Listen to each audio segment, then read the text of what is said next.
तो ये दुर्भाग्यपूर्ण। और केजरीवाल जी स्वयं आंदोलन से मुख्यमंत्री बने, उन्हें मजदूरों का दर्द होना चाहिए। और बिजली आंदोलन से ही केजरीवाल जी आगे बढ़े हैं।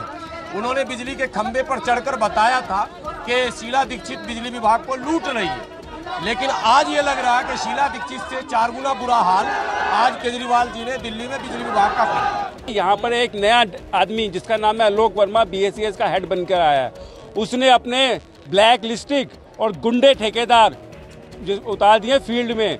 उन्होंने हमारी 480 परिवार आज जो लाइनमैन हेल्पर हैं और उन सब के परिवार यानी कि 4-5 हज़ार आदमी, उन सबको आज बेघर कर दिया है। तो की मांगे क्या है? मांगे जी हमें दोबारा नौकरी पर रखा जाए, दोबारा हमें जैसे हम काम करते आए थे वैसे हमें काम दिया जाए। बस यही मांग हमारी है कि हमें बाहर ना निकाला जाए। BSES के करीब 480 कर्मचारियों को नौकरी से निकाला गया है, जिसके विरोध में आज दिल्ली के नेहरू प्लेस में स्थित BSES के जो ऑफिस है वहां पर बड़ी संख्या में वे कर्मचारी धरना देने पहुंचे हैं, जिनको नौकरी से निकाला गया है। वहाँ की तस्वीरें दिखाएंगे, आप देख सकते हैं। यहाँ पर लोग बैठे हुए हैं और अपनी मांगों को लेकर के प्रदर्शन कर रहे हैं। इनका कहना है कि बीते 3 महीने से इनको नौकरी से निकाला गया है और तब से इनको वेतन नहीं दिया जा रहा है, जिससे इनके सामने भुखमरी की स्थिति उत्पन्न हो गई है। जिसके बाद ये मजबूरन जो है यहाँ पर पहुँचे हुए हैं और अपना प्रदर्शन कर रहे हैं। देख सकते हैं प्रदर्शन पर यहाँ पर महिलाएं और लोग बैठे हुए हैं, आप देख सकते हैं। महिलाएं भी इसमें शामिल हैं, इसके अलावा कर्मचारी हैं। सभी कर्मचारियों का कहना है कि दिल्ली के अलग अलग इलाकों में BSES के लिए काम करते थे, इसमें लाइनमैन थे, अलग अलग काम करते थे, लेकिन अचानक इनको नौकरी से हटा दिया गया है, जिसके कारण ये लोग बेरोजगार हो गए हैं और इनके सामने कई तरह की समस्याएं उत्पन्न हो रही है, लेकिन इनका कोई नहीं सुन रहा। जिसके बाद मजबूरन ये लोग आज यहाँ पर प्रदर्शन करने पहुँचे हुए हैं और यहाँ पर धरना दे रहे हैं। और इनकी मांग है कि हमारा धरना और विरोध प्रदर्शन तब तक जारी रहेगा जब तक हमें नौकरी पर फिर से नहीं लिया जाता और हमारी सैलरी नहीं दी जाती।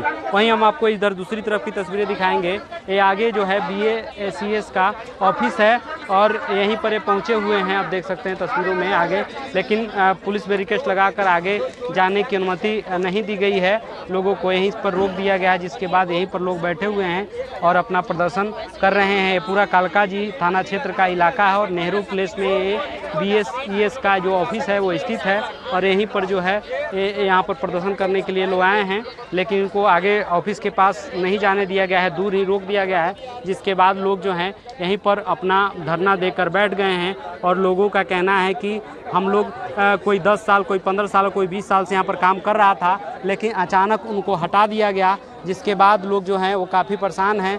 लोगों का क्या कहना है आप सुन सकते हैं। मेरा नाम विमल अरोड़ा है जी। अपनी संस्था को BSES के लोग जो कर्मचारी हैं यहाँ पर धरना दे रहे हैं। जनाब, मैं BSES में MMG में आज मुझे 20 साल से ऊपर हो गए, मेरी उम्र 50 साल से ज़्यादा है और यहाँ पर ये गुंडागर्दी पहली बार देखी गई। यहाँ पर एक नया आदमी जिसका नाम है आलोक वर्मा BSES का हेड बनकर आया है, उसने अपने ब्लैक लिस्टिक और गुंडे ठेकेदार जो उतार दिए फील्ड में। उन्होंने हमारी 480 परिवार आज जो लाइनमैन हेल्पर हैं और उन सब के परिवार यानी कि 4-5 हज़ार आदमी, उन सबको आज बेघर कर दिया है। और 480 लड़कों को जो 20-20 साल, 15-15 साल से काम कर रहे हैं, उन सबको निकाल दिया है। और जब हमारे पास 2024 तक का valid appointment letter I card है और 3 महीने हो गए हमें कोई सैलरी नहीं दी। आज हमारी ये बात आ चुकी है कि आज हमारे पास हमारे बच्चों की फीस देने के पैसे नहीं है, मकान का किराया देने के पैसे नहीं है।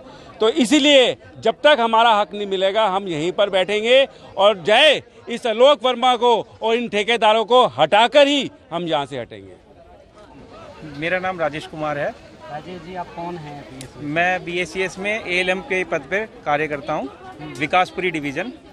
और ऐसे हमारे 1 जुलाई से सारे भाई 480 सब भाइयों को नौकरी से निकाल दिया गया और अभी तक सारे भाई अपने संघर्ष में लगे हैं। आज जाके रोडों पे यहाँ पे धरना प्रदर्शन करना पड़ा है, यहाँ पे भूख हड़ताल कर रहे हैं। जैसे 480 लड़कों को निकाल दिया गया। मीटर लगाने का काम था सब भाइयों का वेस्ट और साउथ में। जो नए ठेकेदार BSES ने नियुक्त करे उसके बाद इन सभी भाइयों को बाहर निकाल दिया गया। किस वजह से आप लोगों को हटाया गया, क्या कहा गया? बस नए ठेकेदार आने के बाद कह रहे हम अपनी लेबर लाएंगे, अपना काम करेंगे। जो 15-15 साल से 20-20 साल से कार्य कर रहे थे सब भाइयों को बाहर कर दिया गया। और नई लेबर भर्ती करने लग गए कि हम तुम्हें नहीं रखेंगे, दूसरी लेबर लाएंगे। कारण क्या बता रहे हैं? कारण कुछ भी नहीं है जिनका, और बकायदा सबके कब से आपको हटाया गया है? 1 जुलाई से। तो उसी के विरुद्ध में आज लोग आप हाँ जी, हाँ जी। आप लोग की मांगे क्या है? मांगे जी, हमें दोबारा नौकरी पर रखा जाए, दोबारा में जैसे हम काम करते आए थे वैसे हमें काम दिया जाए, बस यही मांग हमारी है कि हमें बाहर ना निकाला जाए। 480 लोग हैं, दिल्ली भर में काम करते हैं। हाँ जी, पूरी दिल्ली में काम करते हैं, पूरा वेस्ट और साउथ में। क्या क्या काम ये लोग करते हैं? घरों में नए कनेक्शन, मीटर लगाने का कार्य करते हैं। इनको लाइनमैन कहा है। हाँ, उनको लाइनमैन कहा जाता है, जो पोल का काम करते हैं खंबे पे चढ़कर। और इसमें करण सिंह गुर्जर के हत्यारे कर ये करण सिंह गुर्जर हमारे एक लाइनमैन था, जो जाफरपुर डिवीजन में खंबे पे, नजफगढ़ जाफरपुर डिवीजन लगता है, वहाँ पे खंबे पे चालू लाइन पर, वहाँ के अफसर ने उसको चालू लाइन पे खंबे पे चढ़ाया, जिससे खंबे से गिरने से उसकी सर पे चोट लगने से मौत हो गई। और उस कारण में जो हेलमेट उसको सेफ्टी के लिए दिया गया था, जो सेफ्टी के लिए हेलमेट दिया गया था, वो इतना कमजोर था, वो गिरने से हेलमेट के 4 टुकड़े हो गए। हेलमेट टूटने से वो भाई एक्सपायर हो गया ऑन द स्पॉट वहीं जाफरपुर में, जो करण सिंह गुर्जर है। और ये सब अफसरों की मिली भगत है, जो टेंडर चेंज करना, ठेकेदारी प्रथा, हर साल में ठेकेदार बदल देती हैं, जिससे कितने दिनों से नौकरी कर रहे हैं? जी, हम मेरे को भी इस टाइम, मेरे को इस पर नौकरी करते हुए 15 साल हो गए हैं, BACS में जो मीटर लगाते हैं। जितने लोगों को निकाला गया सभी जी 15 साल से 10 साल, 15 साल, 20 साल सबको हो गया। 2002 से काम करते आ रहे हैं यहाँ पे। नम त्यागी आप यहाँ पर बैठी हुई हैं धरने पर, जी। क्यों बैठी हुई हैं? किन मांग को लेकर के आप लोग बैठे हुए हैं? मांग एक्चुअली इन लोगों की मेरे पास में शिकायत आई थी कुछ लोगों की कि उनको बिना किसी रीज़न के 3 महीने पहले ड्यूटी से, जॉब से इनकी से हटा दिया गया। जो लाइनमैन है उनको उनकी नौकरी से हटा दिया और उनको 3 महीने से वेतन भी नहीं दिया गया है। अब तो उसी के कारण हम लोग यहाँ पे बैठे हुए हैं कि भाई एक तो इनका पहले तो 3 महीने से वेतन नहीं दिया, ठीक है। दूसरा पॉइंट है कि जिस बंदे ने 10 या 15 या 20 साल BACS को दे दिए और आप उसको हटा देते हो विदाउट एनी रीज़न, बस ठेकेदारी वाले पक्के नहीं होते, सिर्फ ये बोल के उनको हटा दिया जाता है। तो जिस बंदे ने 10-20 साल अपने BACS को दिए हैं, वो मतलब ये लगाओ ना, अब वो दूसरे प्रोफेशन में कहाँ जाएगा? 50-50 साल के भी बंदे हैं यहाँ पे बेचारे, वो दूसरे प्रोफेशन में कैसे एडजस्ट होंगे? तीसरी बात, इन लोगों के पास में जब इन लोगों ने 2024 तक का एग्रीमेंट कर रखा है, जब 2024 से पहले इन लोगों को हटा दिया बिना सैलरी दिए, तो उन्हीं सब चीज़ों को ठीक करें। इनकी मांगे हैं 3 महीने से। हाँ जी, आप लोग बैठे हुए तो क्या मांग कर रहे हैं? मांग यही कर रहे हैं, इनका वेतन दिया जाए और इनको पुनः बहाल किया जाए। जब तक बहाल नहीं होगी तब तक यहाँ बैठे? बिल्कुल, पहले वेतन की लड़ाई है और फिर इनके बहाल होने की लड़ाई है। उसके लिए गुलाम सरवर है, ठेकेदारी हटाओ राष्ट्रीय संयुक्त मोर्चा का मैं राष्ट्रीय महासचिव। और ये जो आज इन लोग मजबूर होकर धरने पर बैठे हैं, इनकी व्यथा कोई सुनने को तैयार नहीं है। पूरी तरह से डिपार्टमेंट मनमानी कर रहा है। एक तो मिनिमम वेजेज नहीं है, ठेकेदारी बीच में डाला जाता है, और साथ में इनकी बात कोई सुनने को तैयार ही नहीं होता है। ये सबसे बड़ी कठिनाई है। विभाग को चाहिए कि इनके लोगों से बात करके, जब ये काम कर ही रहे हैं ऑलरेडी आपका, तो आपने बीच में फिर नया फार्मूला लाकर इनको काम से किनारा क्यों करवाया?